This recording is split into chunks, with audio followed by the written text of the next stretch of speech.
All right, listeners, this is so fascinating because obviously music comes up all the time on this show. And yes, it's often we're talking to musicians, but we also talk about it all the time because it affects all of our lives. It is such a part of the fabric of who pretty much every person is. I'm going to say pretty much every, because there's maybe a couple of people out there. But for the most part, we all have such a deep and important relationship with music. And my next guest, she's a real smarty pants. She's got the degrees to prove it.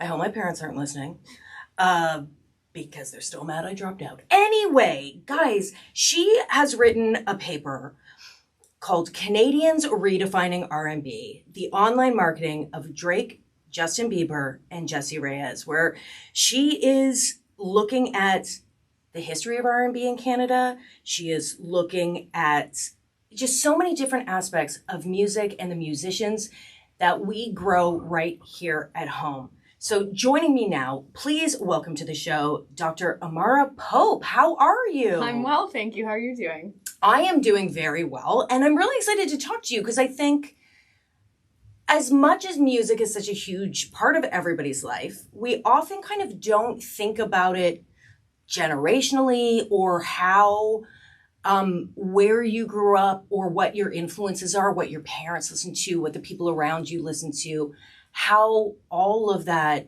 shapes our lives. Mm-hmm. And that's really kind of what you get into here. Mm-hmm. So give me a little bit of the backstory about, because I'm assuming when you're going for a PhD, I do not know how it works, but you have to kind of come up with the idea of what you're working towards, right? Correct.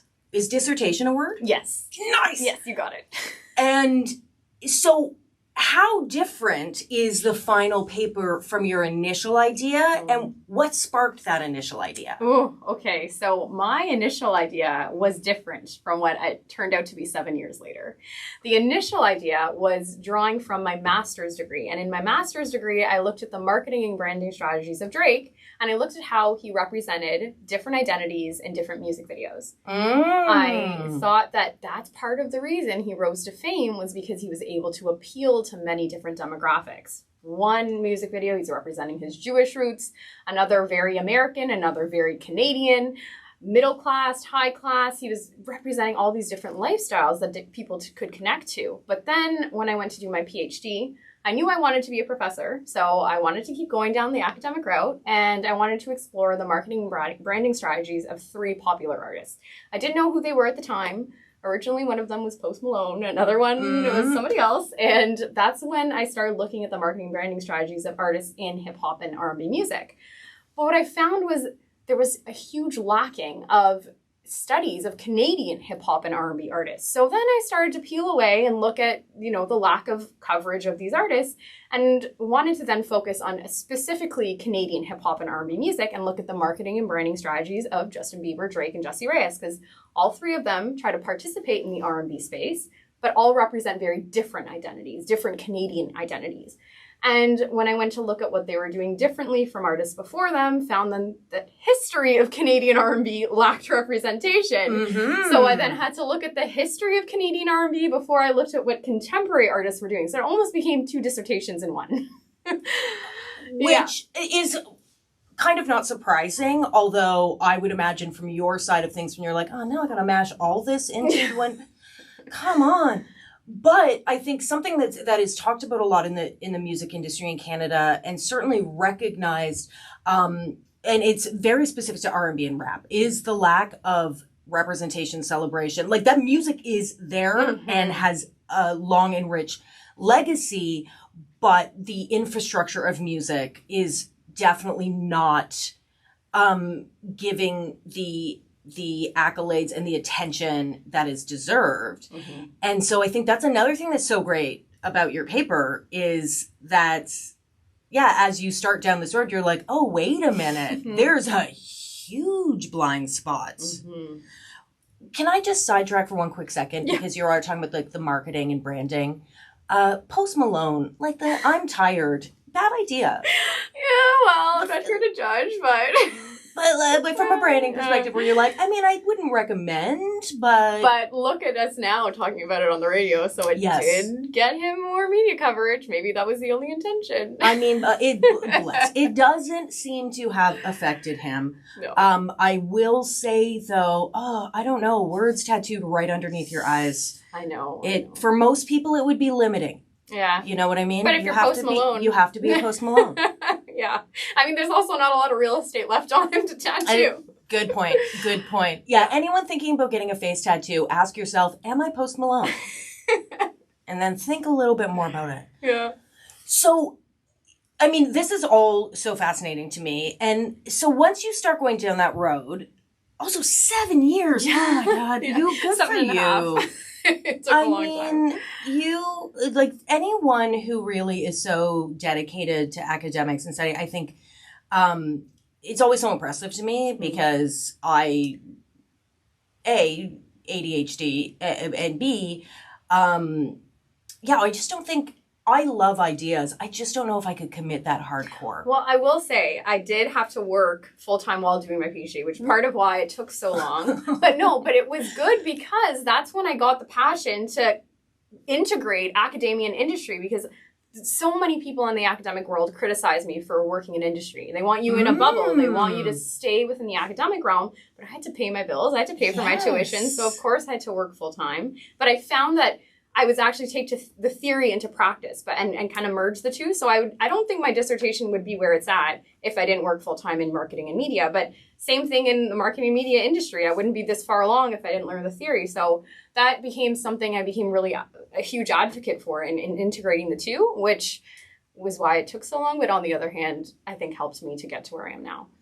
Oh, that makes so much sense, right? Is because I think you can sort of, I don't want to say muddle along, like you can do well in something, but when you really start to see a fuller picture and all the background, like it is going to, what is that schedule like for those here? Like, this is what I always worry about with people is how much were you sleeping? Did you have any work-life balance?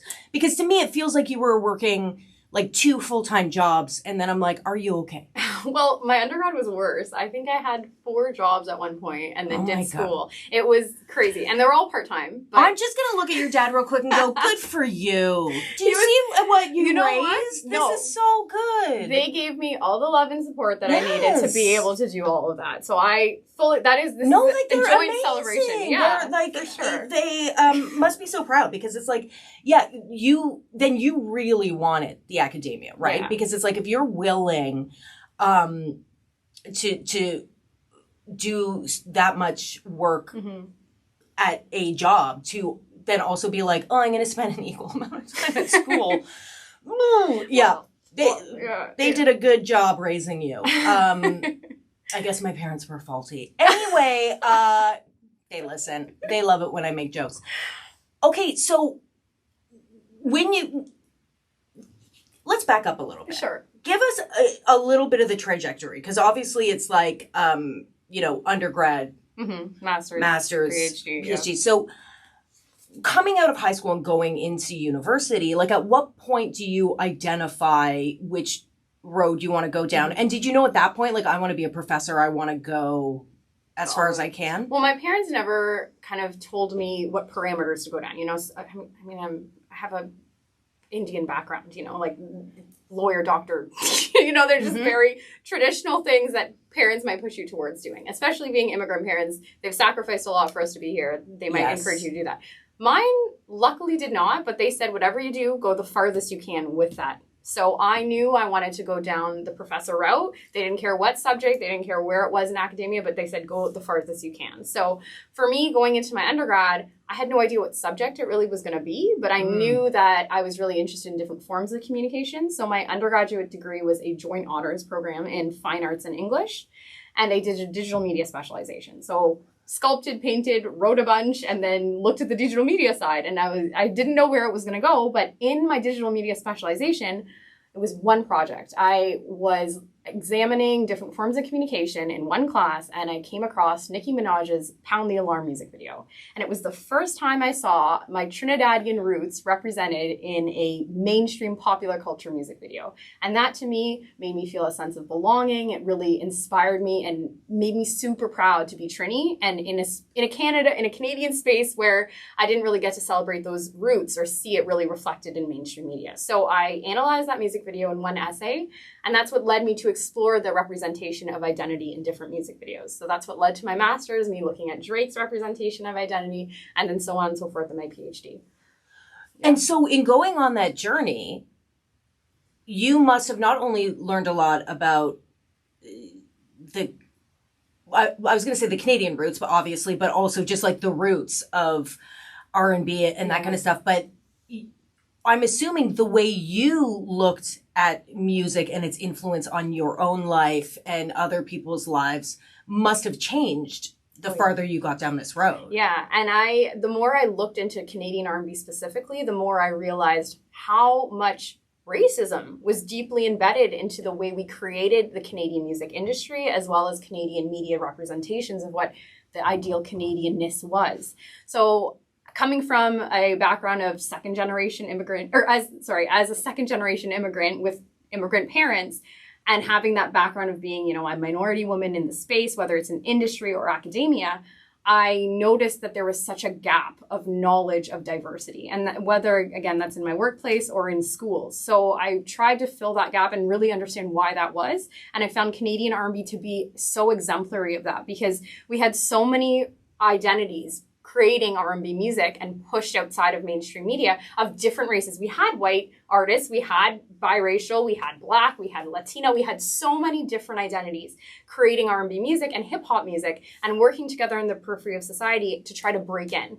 And it was through their collaboration that they were able to break in, as well as the help of many US artists as well. And so hearing their struggle and seeing kind of that the lesson of hope that they actually made it, and they were able to break through and create a genre that we now celebrate and we export so much. I saw that reflected in kind of my parents' immigrant struggle as well, seeing them push through so many barriers. So I would say that I applied that history of Canadian R&B to really what I celebrate at home as my Caribbean Trinidadian roots as well, and seeing that struggle kind of come to fruition and be able to celebrate so many identities representing different aspects of Canadianness that I resonate with.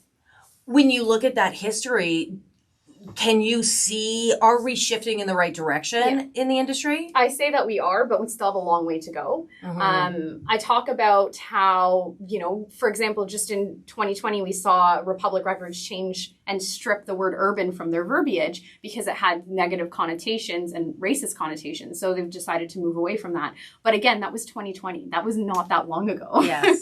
So we're seeing shifts happen, and we're seeing it in the industry level, but there's still a long way to go. But I think we are seeing progression. And I think the more diversity we have represented and the more we have recognition for that diversity, the farther along we'll come. Yeah, I mean, that's one of the things, right? It's like the word urban can be applied to many different things. But musically speaking, it's always kind of been code for Black, right? Yes. And it's like people understanding that, and that, okay, well, when we use this word in this context, like we're all trying to be sly. Yeah. And in a way that's inappropriate. And so it is that thing of, I think a lot of times people think like, well, now are we looking at things too closely? Are we reading into everything? And it's like, no, we have to in order to get the framework and the understanding to be able to then pull back and go, okay, we're in a better place, I think. Yeah, and you talk about that being a sensitive topic. I was just stating with somebody before this interview that I am a brown woman. I'm a young brown minority woman, and I explored Canadian hip hop and R&B music. And I had Black Americans and Black Canadians come at me and say, you're not Black enough to be studying this. You didn't live that generation of artists who faced those struggles. And my response was, well, I include them, I interviewed them, I had their voices represented in the space, but don't discredit my experience with Canadian R&B music as a different identity as well. So I talk about the pains. Like it's important to know the Black American history that came from what is now Canadian R&B music, like understanding where the roots were from, but that doesn't mean to exclude now white artists, Latina artists, Trinidadian artists in the space because of that history. So I think it's important to acknowledge that history. And like you're saying, it could seem like it's overwashed or, looked over too many times, but it's important to know those roots. And then that will allow us to celebrate more identities in the space. Where do you go from here? Because you got that PhD. You did it. You got it. I think this paper is incredibly relevant. And then also just, I don't know that anyone else is looking at any of this. Where does this take you now? And what's your, when you were finished this, were you like, well, that was 7 years. No, I need a project. Are you bored now? Where do you go from here? Well, I think refocusing on a better work-family balance is really important. So I'm getting more sleep, which is great. Oh God. Spending more time with the folks, which is great. But I want to take this now down the road and do more public speaking, whether it's in corporate as well as academia, to just talk about the importance of representing diversity. Because I think just even solidifying and driving that point home, whether it's in a corporate office or in an academic setting, is really important. Yes. Because we can apply that to popular culture. We can apply that to R&B music, and that is a way to make it more palatable and accessible to have those types of conversations. Difficult conversations that people don't want to have or kind of skirt under the rug. So having more public speaking, and I would love to teach at a university one day. Pitch my course. Listen, I clamor. Because here's the thing, you are, or at least, you look very young. Thanks. So I'm like doing the math and I'm going, 7 years? I'm turning 30 this year, so. Yeah, okay, so you are very young. But you're also, I think, there is, and I know this is a generalization, but I think when people think of academia and we think of professors, we think of like dusty old white guys. Yeah. And people who are boring. And you are very charismatic, right? And it's like, get her in front of some young people, get them to care about going to school. Because, all of those things are important. I also think, this is the great thing about art, is that it is an inroad to those difficult conversations. Exactly. And so, and that's why storytelling is so important, right? Even if it's a TV show, it's like you set up scenarios for people. And if you can have those different viewpoints represented, you're learning things without even knowing it. And it's the same thing when you talk about music, because we all, again, except for there's probably one person who music sounds weird in their brain, but for most people, we all have such an emotional relationship to music that we immediately can sort of connect to that. And a lot of time in discussions about race or, gatekeeping or whatever it is, people get very in their head about it and forget about their heart. And music automatically forces people to get back into their heart, I think. Who is the artist that you discovered in this history that you're most excited about? Past-wise, I think Crack of Dawn as a band did a lot for our Canadian culture, and they continue to be under-recognized or overlooked in our Canadian music industry history, as well as our Canadian media space. So I really love what Crack of Dawn has done. They became the first all-Black Canadian R&B group to sign to a U.S. record label. So they've created broke down a lot of barriers and created a lot of excitement towards Canadian R&B music that, we might have not known because the internet wasn't bumping back then or social media wasn't happening. But in terms of the contemporary space, I am in love with Jessie Reyes. So good. She has political stances in every music video that she does. Her lyrics, they have such meaning behind them, and the narratives that she tells and the position that she takes on important topics like immigration or political leaders. She talked a lot about Trump in some of her music videos. So I think that she is probably the person I'm really excited to see just grow as a Canadian R&B artist. Yeah, she's a powerhouse. Yeah. And it's one of those things, music is so interesting too, because there is the more sort of bubblegummy, fun, you're not necessarily getting too deep on the lyrics. You're just having a good time.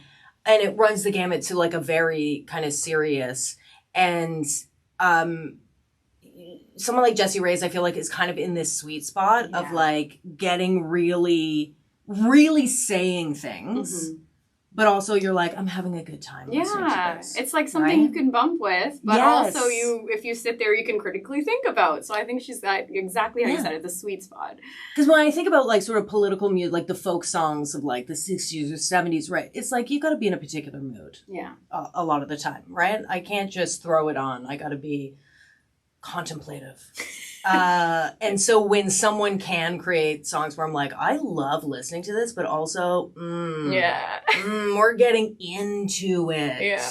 It is very exciting. Mm-hmm. When you were a kid, Mm-hmm. what was your favorite stuff to listen to?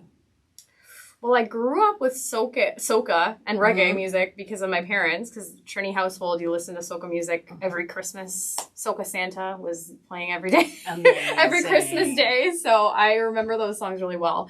But growing up, I would say that R&B actually had a deep impact on me. So did hip hop music at an age I didn't really realize, because my dad would drive us to the high school. We lived in a really small town. It's called Elmira, Ontario. Mm-hmm. We had to take a car to go to high school every day. So my dad would drive us in the morning and we'd get a ride home. And on the drives there every morning, we'd listen to 91.5 The Beat, because 91.5 The Beat was the only radio station that would play hip hop that I could get in that area. Okay. And so they'd play pop music too, but I'd hear Eminem, I'd hear Drake, I'd hear, all the up and coming artists at the time as well. And that deeply impacted kind of my passion towards R&B and hip hop music. But I will give my brother credit, because my younger brother was the one who introduced me to Drake's career. Okay. His music career. So I was actually on one of those drives. He put him on the radio. Like, we had the Bluetooth hooked up and he put him on, and I said, "Who's this guy?" And he's like, "Drake." I'm like, "The guy from Degrassi Drake?" And he's like, "Yeah, that's him." So it will give him credit. Those drives to and from high school definitely impacted my music interests. You did it, Aubrey. It is so interesting too. And siblings are, I don't know what only children do, because I had an older brother, and so much of my musical taste was influenced 100%.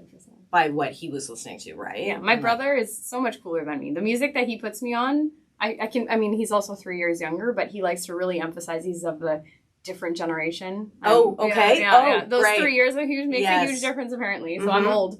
But he puts me on to kind of, even if it's UK rap. I never listened to it before my brother put me onto it. Now, oh my God, it's amazing. You hear that, and my brother's really into like the deep lyricism. So you'll hear kind of the narratives and the words, and oh, it's so good. Or he'll put me on to kind of funny, hilarious rap, like the mumble rap, and I don't really know what's going on there, but I'll head bob and I at least know what the young kids are listening to. Amazing, the young kids. The young kids.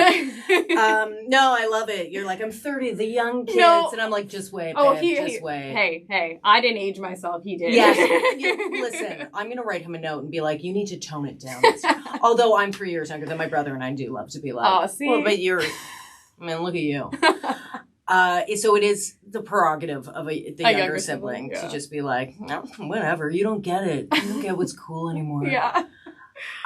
Well, I love that. And I think it's so interesting to even think about, again, music is just the soundtrack of our lives. Mm-hmm.